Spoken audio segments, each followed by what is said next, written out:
Yes, Chad. Ako po ay narito ngayon sa lugar ng Blooming Creek kung saan naganap ang holdapan sa isang jeep. Maraming pasahero ang nabiktima, ngunit sa biyaya ng ating Panginoon ay wala namang nasaktan sa kanila.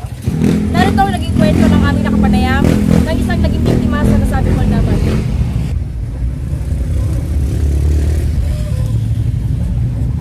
O, Santa Cruz kayo dyan, o, Santa Cruz. Santa Cruz po, Santa Cruz kayo dyan, Santa Cruz kayo.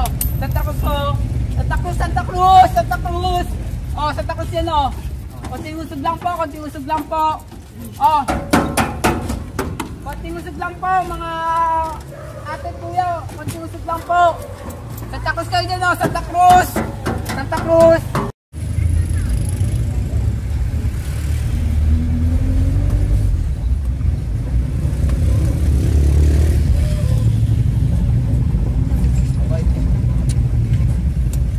Pakibaba po yung mga trapalo, mulan po kasi baka mapasa po kayo.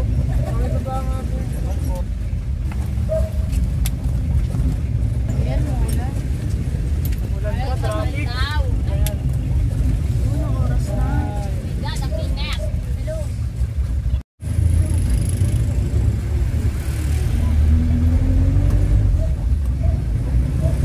Walang kikilos ay masama! Hold up ito! Akin na! Bilay mo! Hoy! Tumahimik ka! Sana po po yan. Pag titigil, tuloy-tuloy lang. Pag titigil mo, mamamatay ka. Kuya! Sige yun eh! Baka naman po kayo sa matanda! Kuya! Wala ba kayong puso? Akin yung laman ng bag mo! Kuya! Akin na! Ayoko po! Akin Wala na! pong laman, kuya! Anong walang laman? Wala pong laman! Ano to? Ano to? Bigay mo, bigay mo. Akin na yung bag mo. Babariling kita. Ba't di mo binigay? Bigay mo. Ikaw.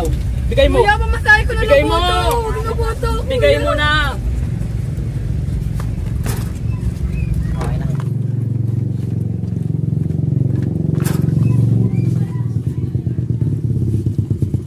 Jackpot, pare, jackpot!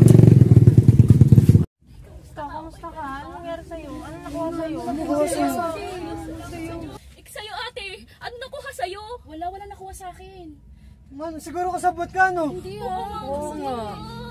Kasabot ka, ba't wala nakuha sa'yo? Ano nakuha sa'yo? Wala nakuha sa akin, hindi ako.